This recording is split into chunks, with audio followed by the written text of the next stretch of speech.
Kita indah di mata dunia, hidup harmoni berbilang bangsa, wajah riang manis senyuman, sejahtera sealun senada sejiwa.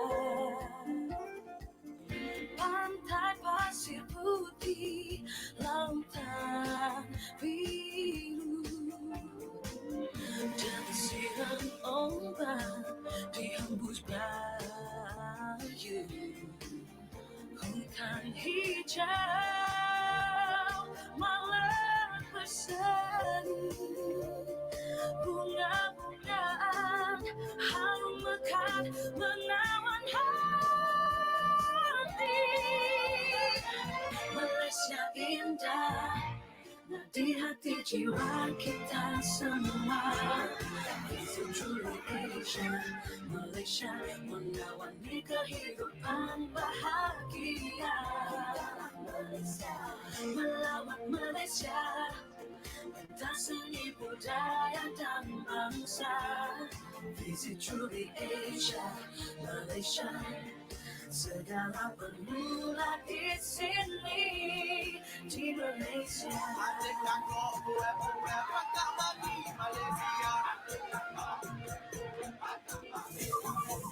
Visit truly Asia, selamat datang ke Malaysia.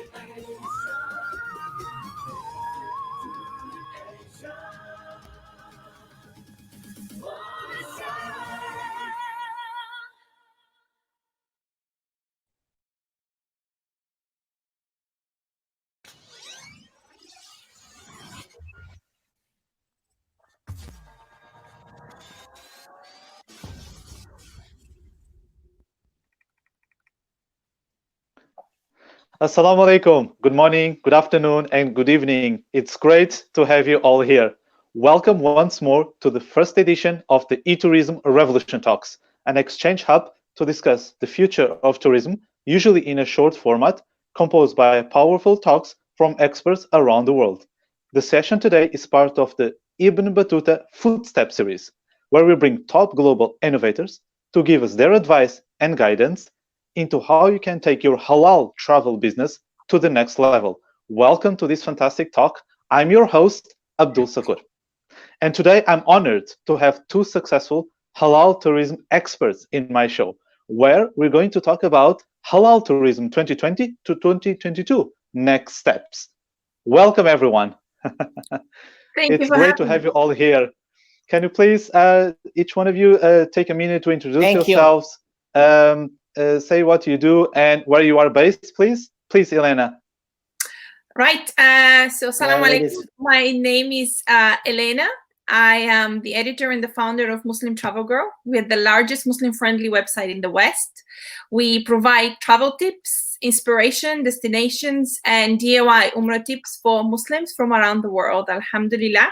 We're an award-winning website, and we have been featured in several publications from the New York Times to Huffington Post to BBC, etc.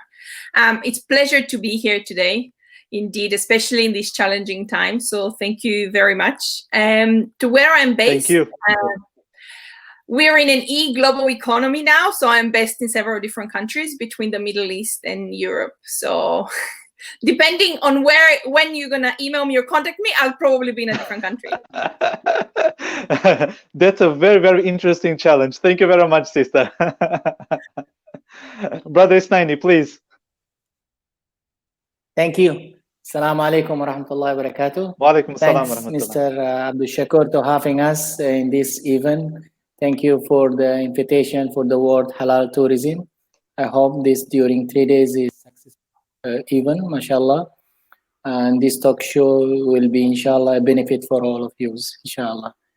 I think I'm the smallest one here. Because you are more experienced. We are all in the same station. I'm sure we all have actually, we start this halal. Okay, we are in Indonesia, based here in Jakarta.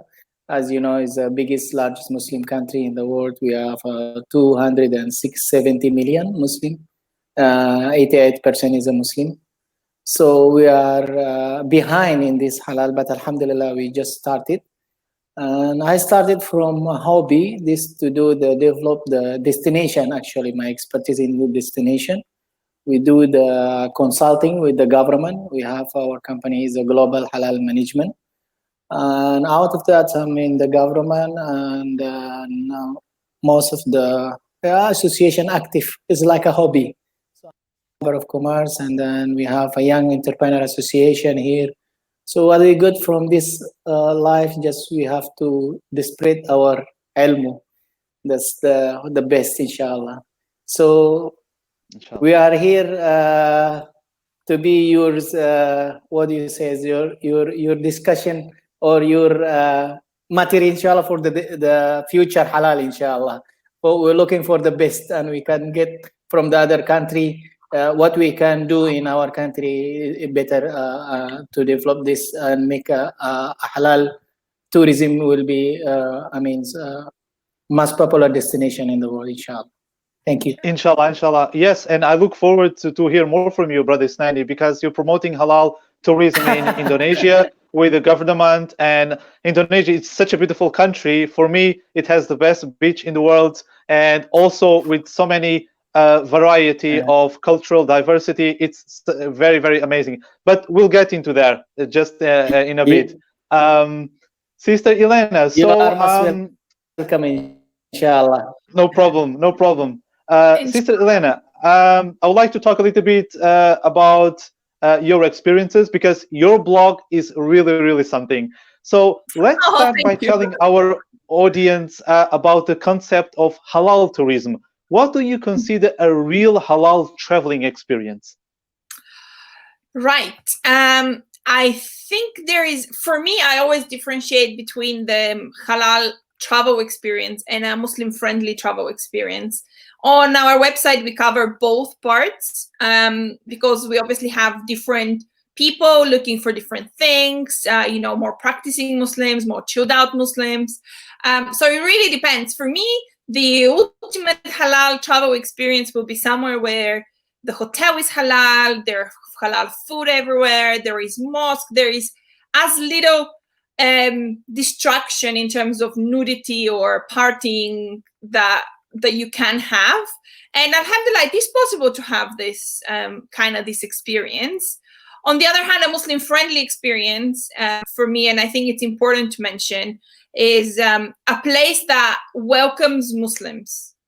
Does not necessarily mean that they have every single halal food restaurant or the hotel is 100% halal.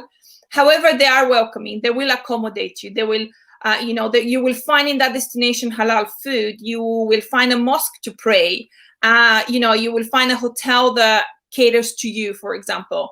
And alhamdulillah, I think when we look into the Muslim-friendly experience, you have a bigger, a bigger opportunity to develop something. Because Abdul Sacoor, we live in the UK.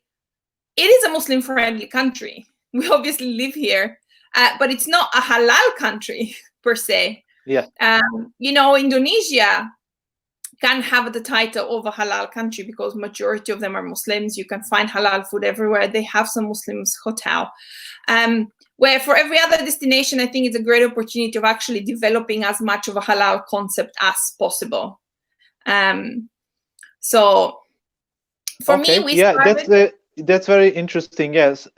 No, I was just saying that I've seen also, for example, examples in other countries like Turkey, and I would also complement what you were saying with, for example, having a segregation for ladies and gents in swimming pools, in the beach, and also have the amenities, facility amenities inside the hotel to make things easier for practicing Muslims and more conservative Muslims.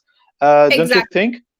Exactly. So having a halal concept, I think it's very important, and especially because we are talking to professionals and we are talking to people in the industry, that even if you have one pool that can accommodate several hours for children and ladies, then by all means go and do it, because it will bring more traffic in and more desire from Muslim customers. Nowadays, Muslims are very well aware. The internet is, a web of knowledge. So competition is also fierce. If you can segregate, if you can offer, something halal as a welcome package, whether it's dates, whether it's chocolate, whether it's a fresh juice, for example, it's all these little things that always make your customer kind of want to come back or book with you. And it's always good because TripAdvisor now and Twitter for complaining is everywhere, but also for praising. So we shouldn't forget that as an opportunity. Yeah, definitely. Brother Isnaini, would you like to complement with some other information that you think that can be considered a halal hotel or halal destination in Indonesia? Thank you. Let me back to your title or your subject, IBN Battuta. I like, history of the Muslims, what they are doing before, and I like what he did. Is as you know, he's one of the famous in that day. Is as a traveler, as a Muslim traveler, and when he go to some destination, he describe what people is there, what they are doing. Something like when he performed the Hajj. He says, Ahl Makkah people, they smell nice always. Even until today, when you go around Makkah people, you see this 100 years. He discovered that and he put it in his book. He wrote it, traveling. So he's telling about this destination, so each house. So it's back to the halal. What we have it now, we're telling to the government here to accept. As in some country, as you said, that we are Indonesian, as you know, we are Muslim. Everybody, why you have to do the halal? But it's not like that. You see, it's a mess. Some of the Muslim country. So halal in our concept is an environment. Is an ecosystem. With this pandemic, is the most people now is looking is clean, and then something like hygiene and all those. That's one all relate to halal. Yes. So what we discussed before with the governor of Tokyo, this one has to be with the government. The same like your country in London. Some of them, it's already, they are doing a proper way. That's halal. You see, in sequence and then in order, everything is why people are traveling from a place to place and getting this place is better. So in Tokyo, why now is famous with the halal destination? Because they are doing a Muslim things. They are doing a character of Islam actually. You see, they are queuing with it without asking, without you say you cannot hear any voice. You're doing sequence. You're doing, we call it tartib. It's in Arabic. We call it, that's a behave. How to handle receive the when you have a tourist people, you just telling where you have to go, giving all the information correctly, not like some of the country. Even in my country is the same. So that's we are doing now gradually. That's why I was telling we are behind in some country. So the governor of Tokyo back, she's actually studying about Islam and she can speak Arabic and she studied Arabic. And she put a money of more than $5 million to develop the halal. So this is what to some people have to know. If you read about her, she's very motivated girls. I mean, woman she's. And yes, we pray, inshallah, she can change and become a Muslim. So the only this thing is Yes. in Japan yeah. Most of the Japanese, they're doing everything this is what I mean is halal. This is what I mean. What we are doing now to develop that, to make it one concept, is the same, one perception. Because some people doing halal destination, they say this is haram and this is halal. It's not like that. So what we are promoting here. And now, alhamdulillah, like in Jakarta, is developing some hotels 5-star like Fairmont and then now Pullman, starting to do all the proper way and the kitchen. There is no pork, and they are processing doing the certificate of halal, those 5-star hotel. So before we have a Sharia hotel. So what I mean, Sharia is a very high meaning. I mean, is a I mean, it's difficult to say Sharia. I mean, everything is halal and haram, hukum. But halal is more universal word. So even Muslim can do it, can get it. So that Sharia hotel, so now they are changing to halal. I mean, to the Muslim friendly, like in Japan. You're doing like Muslim is better than doing that sort. So why I'm going to explain, because this is very important to make one perception of this concept. So alhamdulillah, now Jakarta starting, we do some of the area like places where is the Arabic place, where is this, so we put it like a map now in Jakarta for the Muslim people who's coming and can enjoy the places. And alhamdulillah, they started now, because when I came here in 2001, when you go to it's very difficult to find the halal restaurants. So we are in a Muslim country. So this says we are halal, but we don't know from where they get the beef or for how they slaughter the beef. And there is, I know the kitchen itself is mixed with the pork and all those things. So now, alhamdulillah, there are more for 8,000 restaurants starting, and hotel also, as you say, is starting. We're starting to make a destination now, halal. And one of the destination we succeed is an island. So we promote now, Jakarta is a crowd. So we promote 1,000 island. It's a part of Jakarta. We call it 1,000 Island. So one of the islands is my friend, he's the owner, and his resort is already halal. So he's known by foreigner, but Indonesia don't know, but it's a very beautiful. So I recommend all of you to come to my country and to visit that island.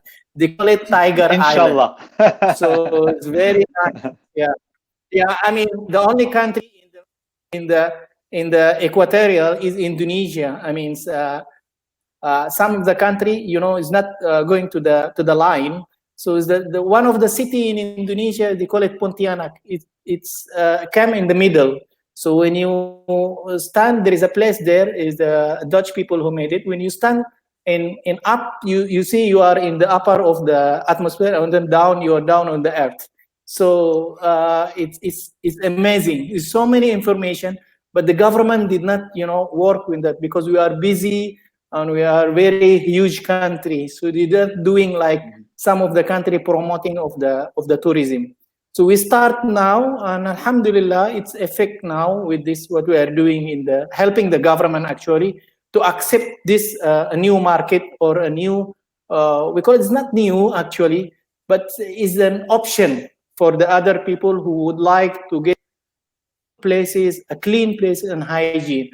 And this is a good time now at the moment because people now is traveling is individual and only family. And of course, they are looking for the halal because they are looking for clean and hygiene. So this is the, I mean, what we do extra. No, that's a great point, Brother Sani. You just gathered everything in one approach. I really loved it, so you and need to I ask think me as well. again. And I really love the way you explain it and you put it, because the hygiene, the halal, and the pandemic, they're all connected. And if we want to make this work, if we want to restore traveling back, so we need to emphasize that halal means cleanliness. I mean, we have in our religion 50% of our faith is already about cleanliness, right? And and I think also in that case you talk about 8,000 hotels and restaurants. That's really, really good. So it means that those hotels are more prepared to deal with the pandemic than the other hotels. Would you agree with that? Yeah, inshallah. I mean that the volume is starting is a problem, but the only reading now a few hotel only.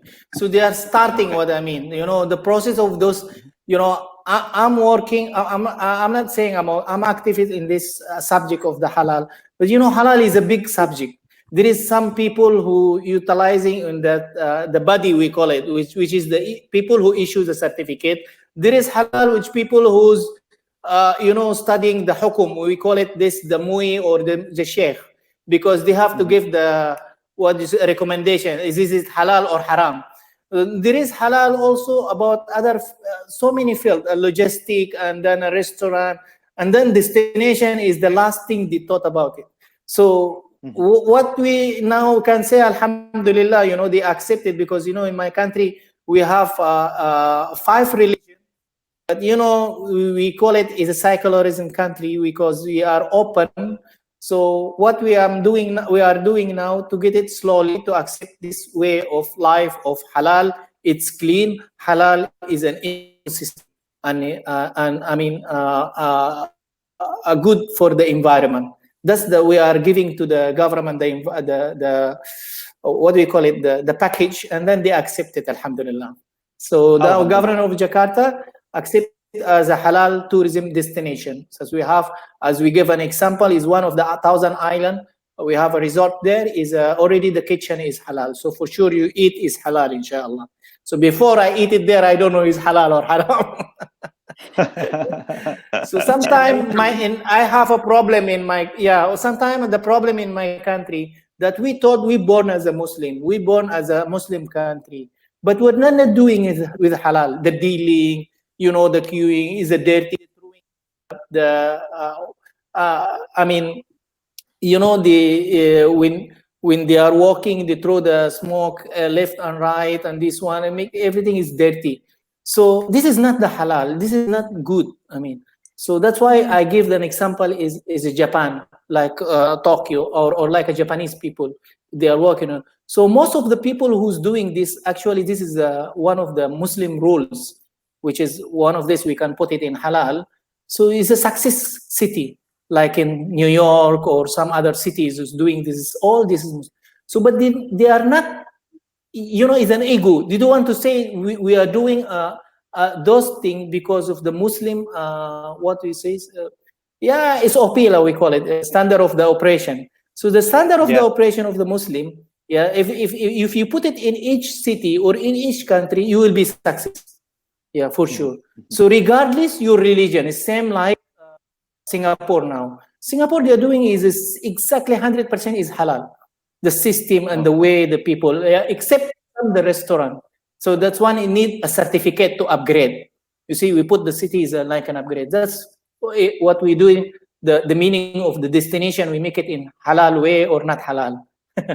So we are not going to consider she's wearing hijab or not. We are not touching that. We are not touching to that because in my country, as I say, we are an open country. We got a copy paste of the Turkish, as our elder leaders before the Ataturk and Sukarno, they are good friends. So the copy paste and give it to our country. This is one of the history in my country. And other things, the Dutch is occupy us around 400 years. So they token all the things, and they have a new country, which is Netherlands, because a lot of Indonesians there, they work to build that country. And they talk all the the diamond and all that, and it's in the museum there. So we are different. We got an independent. So we have to get, a new things or new language. We did not even get their language. They keep it to us with the 400 years. So this is the difference of the situation of the country itself, how it's before. So the Islam is come after that. So that's why they are not coming by, the real Muslim. They're coming by a trader. So now we are learning, and then we're doing this one slowly, and they accept, alhamdulillah. Because the Islam here is mixed with culture, because a lot of Muslims are very strict and she's with hijab, and she said, this is wrong, this is not. I don't think Rasulullah ﷺ is doing like that. Also, when you come to pray, you see, you don't do this, you don't do that. I mean, if you're doing like that, everybody will run away. This is an Al-Quran. وَلَوْ كُنْتَ فَضًّا غَلِيظَ الْقَلْبِ لَانْفَضُّوا مِنْ حَوْلِكَ. So this is the halal. Halal is like, how to accept and to make it everything, and then you accept to get inside the circle of this life. So inshallah what I'm sharing today is just a start how we can make as in one concept of the halal, inshallah. Inshallah. No, and I think those guidelines as well serve as a reference.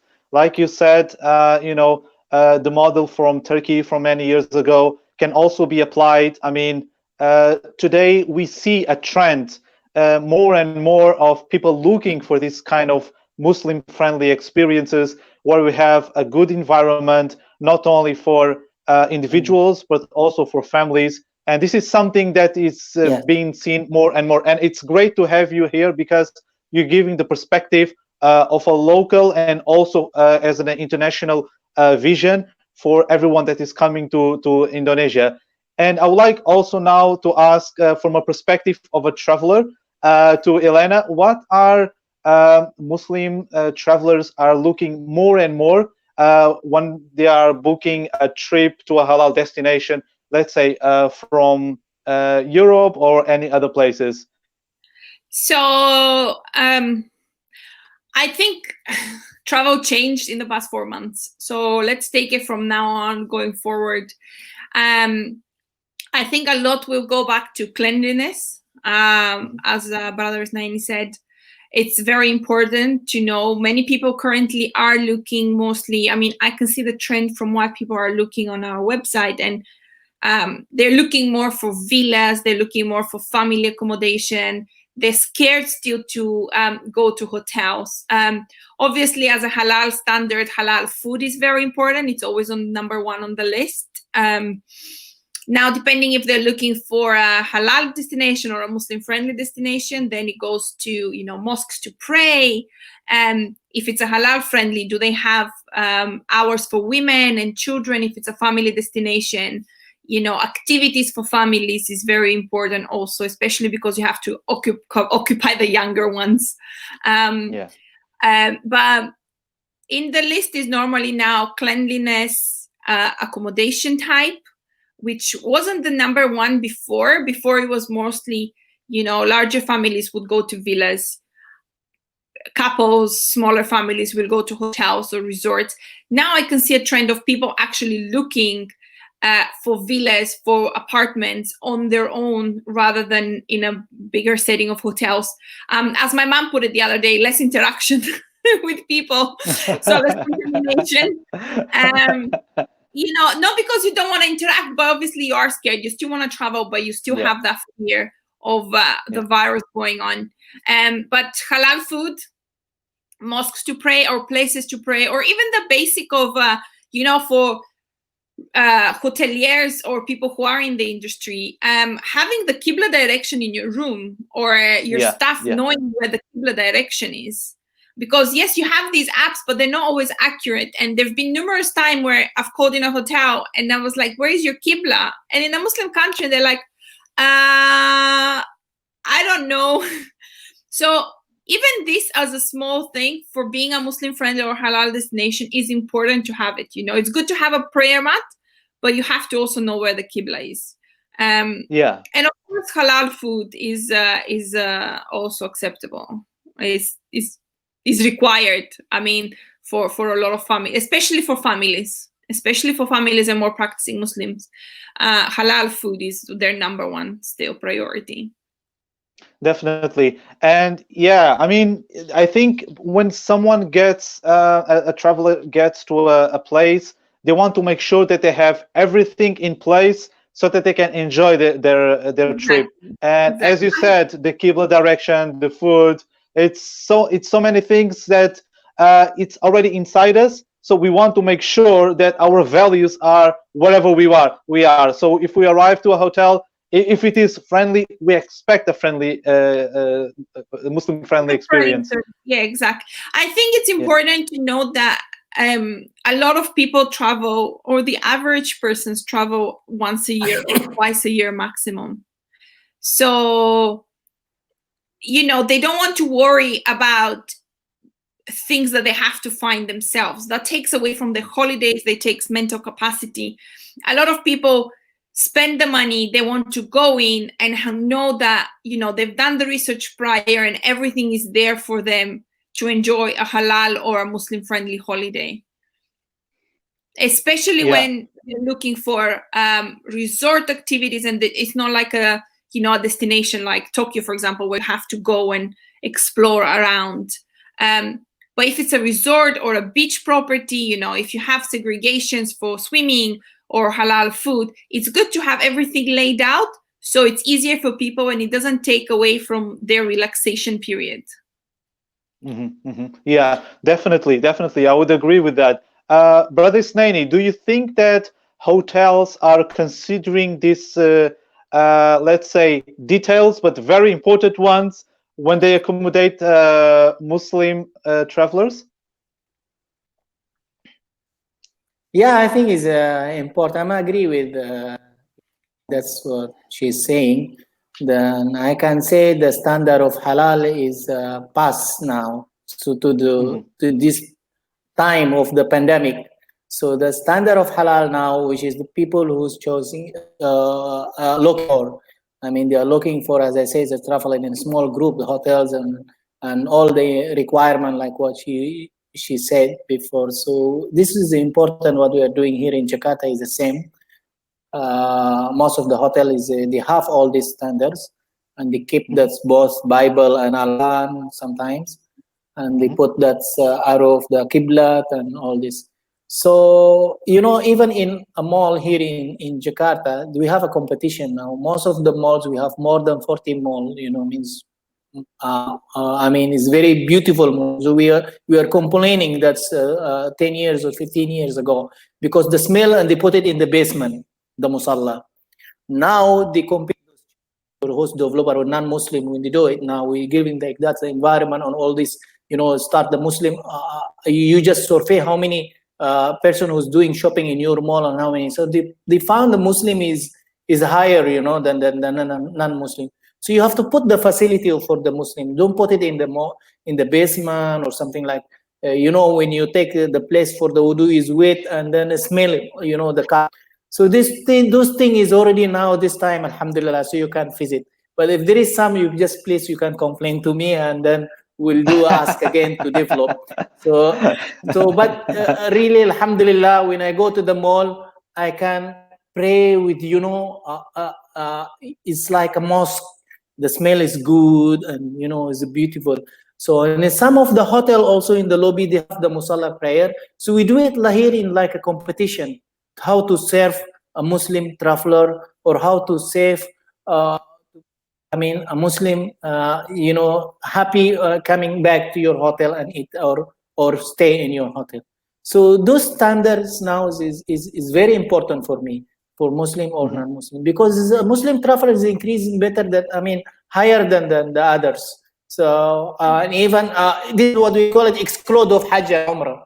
I mean, if you included the Hajj and Umrah as a Muslim traveler, so of course he's also Muslim traveler. So it will be more higher than the others. So that's why even a non-Muslim people now, when you give them like that, they will agree to change their hotel totally as a Muslim friendly hotel, or even a mosque there inside the. As why I mentioned is Japan now. Is a lot of hotels now is like a Muslim friendly. You can pray in the hotel itself. There is a prayer room, and also most of the airport, even in small city I found in Japan, when I go to Hokkaido, it's not in Tokyo. Tokyo is a boss airport. They have a prayer room, very clean. It's very shameful with other countries. Even in my country, you go to my airport, it's clean but still smell. So I don't like that smell. This is not halal for me. So the halal is a perfect. Halal is a hygiene. Halal is a good smell. So we want to see this one will be applied all over the world. So inshallah, I mean, starting now and then waiting for you the comments. We don't know now how we are good. If I'm saying we are good, I'll say yes, we are good because we want people to come. But we don't know how much we are good, which rate. So we need a lot of tourist people to come to Indonesia to visit us, please. Inshallah, So inshallah. what we have. And I think that is a trend that will grow. Yeah, please, Sister Elena. You want to compliment Brother Ismail? What Brother Ismail is saying is very important when he mentioned the mosques in the parking lot, in the parking levels. I think one thing we have to understand. Yes, I have seen it as well in many places, and I think you're right. Muslims are educated. We have disposable income, and especially the younger generation and the generation we target on our website, which is between 25 to 45 years old, kind of age gap. They know what they want, and my age, you mean? Yes. And it's important to know that they have the values. They can see that their friends, for example, can go to the bathroom on the same level, but if they have to make wudu, they have to go to the parking level, which makes an inferiority feeling for travelers, and it doesn't leave a good taste. And we have to realize, as businesses, as Muslim businesses promoting halal travel, that we should treat Muslim travelers as travelers of the same standard as any other mainstream traveler, because for a lot of them, they know that standard, so we can't offer them anything sub of that. So everything should be on the same level. Everything should be easy, it should be clean, it should be to walking distance. Because if you take 20-30 minutes to go and pray somewhere, or to find the mosque, or the musalla, that takes away from spending more money or getting better experience at the spa or at the beach, or and for businesses, they do care about money, they do care about customers. It's everything. I always say it's demand and supply. If there is demand, and I always tell my readers, if you go to a place and you can't find anything that's Muslim friendly, talk, tweet, inform, because the only way we are going to change this is by telling them that we don't like it and we want it changed. If you want our money, if you want to visit, if you want to come back to good feedback for others, then you have to provide those services, and you have to think about even the small things that make a difference, because we are not inferior, or we shouldn't feel this way just because we are Muslims and because the musalla takes space and that's retail space or a room space. It needs to go to the basement level. It should be fast first and foremost, especially if you are targeting Muslim travelers. Yes, correct. Yeah, I think I think it's also about sometimes depending on the country, of course. I see, for example, when I've been to Dubai, that we had that situation in one mall, and then I went to another one. It was exactly as you said, and this contrast also sometimes is because of the priorities, and I see that is changing, because now people are realizing that we have more and more people that want to do their prayers in the malls, in the public places. And I see this trend a little bit changing now, and which is really, really good. I Do you want to think mention that? something. Yeah, please. Sorry. Just on this about demand and supply and how things are changing. I do some consultancy work for hotels in Greece. Now, Greece is not a Muslim country. We do not have a national mosque. We have a lot of Muslims, whether they're immigrants or Muslims from 30 and 40 years, actually Greek citizens living there. But we have a lot of tourism from Muslim countries, whether it's Middle East or European Muslims visiting. I mean, the #1 destination for visit is Santorini for honeymoons in Greece. Yeah, Santorini. And we have a lot of. I want to go there. And one thing we realized as Muslims, I had a client email me and ask me about tips on how to make it more Muslim friendly. He's a Greek Christian guy. He just realized that he gets so many bookings from Muslims, but he didn't know how to handle that, how to give them that experience that he actually gives to other customers. And that's where it goes. It's about supply and demand, and people realizing that, they get those customers and they should provide for them. So things, inshallah, are changing, but it's important to keep it in mind that, you don't need 100 people before you start realizing that Muslim travelers are there. Yeah. Yeah, we hope through this, some webinar you're doing this way, people are listening and know and become a change, like what I'm saying. That's one of the example. A lot of things now. So now, even in my country, they start now to put the hires. All the malls, most of the malls now, they're not putting in the parking because we are a Muslim. We pray in the parking. This is, unrespected. For me, so we have to explain it slowly, and we have to tell them what Islam. So it's a knowledge again. That's why, as you mentioned, as a Christian, when the non-Muslim, they're reading about all this way, so they follow our things or they eat our halal food, because they know is a hygiene and clean. That's halal what we are doing. So the halal for the destination, they know that the environment is good for him. So that's why they are looking for halal destination. So there is no disturbance, there is not something is not good in that area. So they know that will be a good place to travel. So this is the additional for you, Ms. Jaf.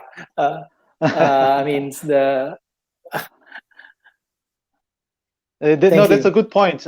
Yeah, that's a very good point, I would say. Now that we are living in very uncertain times, maybe I think it's a good opportunity for hotels to maybe optimize their facilities and to hear more about the opinion about travelers, maybe using data, to make surveys. And yeah, as you said, Brother Snani, this is the right place, the platform for people to discuss ideas, to exchange opinions. And one of the things as well is the fact of how we see a country, how is it being promoted? Because we see all around the world what each tourism board is doing. And for example, for the halal, we don't know the next trends, what is going to happen in 1 year, in 2 years. So yeah, it's kind of like, we want to know what's happening because we want to go there. And as Sister Elena said, there are many people interested in going to non-Muslim countries that provide halal and Muslim experiences. And yeah, sometimes it's a bit uncertain. But I would like to ask to both of you, what do you think that is going to be the trend for the next 1 year, 2 years? Do you think that destinations and hotels will work more in promotion, or will they do their homework? Because we want both. We want them to do their homework, and we want to do their promotion so that people go into that place. Miss Elena first. Lady. Thank you. I think it will really depend on the destinations. Okay. There are some destinations that will be more popular than others. I think for a Muslim traveler, the I can see a trend recently of a lot of staycations or countries visiting countries nearby. I think this will continue for until at least the end of the year, simply because people still have that fear of the virus going on, and things will change. I mean, things change overnight for the entire travel industry. It's not only for the Muslim industry. Is the trend of halal travel going to go away? Definitely no. I don't see halal travel going anywhere. Muslims are not going anywhere. But I can see that some destinations will be more popular than others in terms of facilities, in terms of cleanliness. I think for Muslims, a lot of the Muslim destination will be, again, more of a priority in terms of traveling, just because that gives you that sense of security and, you know, feeling that you know what to expect. But I also can see a lot of staycations going on around the countries. People are more reluctant to travel, especially young families. So, you know, road trips will be very popular, especially for Europe, because it's so easy to go anywhere by car. The same goes for the US, of course. And I think for those who have, you know, small properties or small hotels, they will be way more popular as well. It's very important to keep in mind that cleanliness should be number one, and making sure that now competition will get more fierce. I mean, I have seen in the past couple of weeks promotions that, you know, 4 or 5 months ago would not have been possible. And I can see that trend continuing, but it's a matter of making sure that when you promote your destination and when you promote to Muslim travelers, you make sure that health and safety is priority, because that's what people worry about. I mean, health and safety is number one, then goes halal food, where before it was halal food and then everything else. Now the priorities have shifted. So it's important to kind of make sure that you know that when you are making promotions, when you want Muslim tourists to come aboard, you know, whether you will provide some extra masks for people or hand sanitizers, you know, or I don't know, packaged extra bed sheets or something, things that can make them feel more safe in your property or in your destination. Mm-hmm. And do you see a lot of people eager to travel? Because, you know, we have been in lockdown for so many weeks and months. Do you see, because, and also due to the restriction of Hajj for international visitors, only for locals, I think people should be very, very eager to travel again, right? People are eager to travel, and I mean, I'm in several communities, and you know, questions and emails come around, but they're also fearful. So I think it's a balanced act. I know a lot of people. The lockdown went away in the UK. They started going to Europe, and it's totally fine. But I can see that the majority is picking up slowly. There are more people who are eager to travel. They want to go and explore. But they're still scared of the, you know, of the virus, of another lockdown and being locked down somewhere else. So everything's very tentative at the moment, but it is picking up again. I mean, views on our websites are picking up. I know friends whose business is picking up in the travel industry, you know, more flights. So it's good, but obviously it's not the capacity that it was 4 months ago. And it will take some time to get the majority of people out and about. Hajj and Umrah being closed is a massive one, because Umrah was such a big, you know, big part, and especially with the tourist visa now, it was so much easier. A lot of people lost on Hajj this year, unfortunately. So I think one of the first things, inshallah, we'll see going back, and it'll be very interesting to see, is how the Umrah season will start again, because khalas, like Hajj is gone now. But how is the Umrah season going to be affected? What are the restrictions now? I gone. You know, This time I use in Mecca every year. Oh yeah. And now you can't, right? But let's see. I'm very interested to know how Saudi will deal with the Umrah opening up again. I miss Mecca. And how the hotels are going to open. Yes, I miss it too. I had my Ramadan was planned for the last 10 nights in Mecca, and everything everything gone. Yeah, But it's a inshallah. Yeah, lockdown. there's a situation we're all living, but hopefully, inshallah, next year we'll have good news.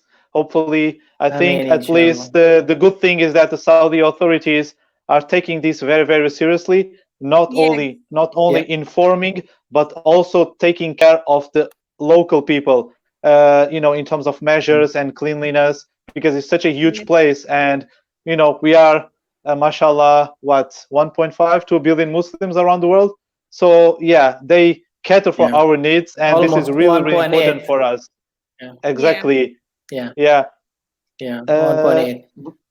Let me add, mashallah, Miss Elena and Abdul Shakur, she finished it all. I don't have anything to say extra. So I'll agree what she said, 100%.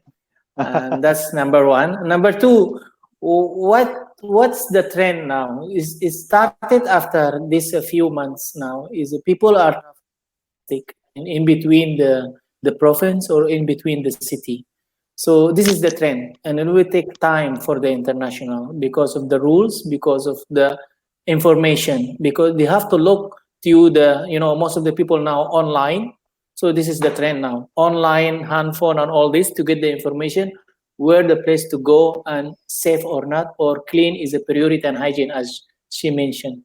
So those trend is going up now, which is halal, what we call it.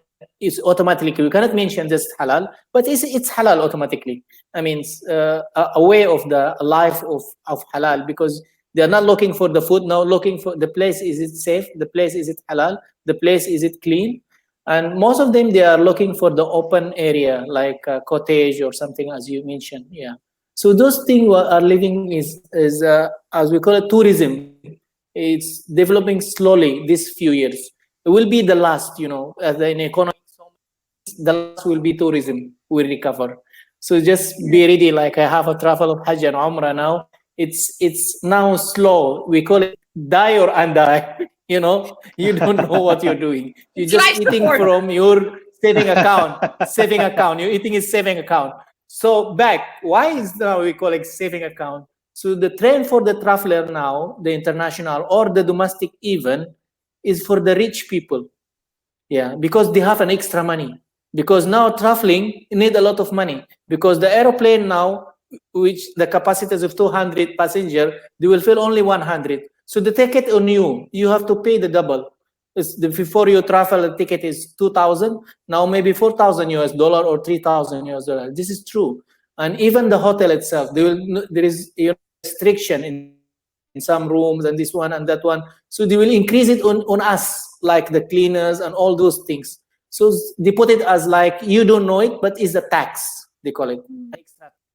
So, and even the test, when like in my country now is open already for the businessman or so on, to some country, you can travel, but there is some document. So those document, and then the test of this corona is a money. In my country is almost 500, I mean, like you finish around 150 US dollar before you travel. So it is an international. For the Yes. domestic, maybe $80. So for the medium and down, like whose income is 1,000 US dollar, they cannot travel before they enjoy it. So what I can say, the trend now will be down for the tourist people. So the tourist only for the medium and high who has the saving account is, they save it for a few years. So this one, it take 4 or 5 years for me, I think. So it cannot be quick. Even an Umrah, Hajj also. This now the Yeah. cost will be high from my country. Yeah. So this is sad for me because will be decreased of the traveler. But Yeah. we don't know tomorrow. We have to optimist, and inshallah will be. I'm wrong, and we can see. But this is the reality what we can see tomorrow. So I mean, we have to it's save important. our money for food. What you Yeah, mentioned, before the Brother traveling Ismail. is number one. Now Yeah. how to live and survive is number one. So it's now there is Exactly. no vacation on the end of the year. You see, every year we travel, take the family and all this. This trend will be number two. This is what I'm saying. So thank you. Yeah. Mhm.